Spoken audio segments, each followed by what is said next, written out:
Hi guys, welcome back to another tutorial video. So in today's video, I'll show you how to fix the 1xbet login error problem.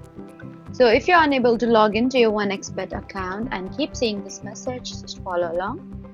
First, check your internet connection and make sure it is stable. Try switching between Wi-Fi and mobile data and then attempt to log in again. Next, close the 1xbet app completely and then reopen it. After that, make sure you're entering the correct username, phone number, and password. And if you enter the wrong password multiple times, wait a while before trying again. You should also update the 1xbet app to the latest version from the App Store.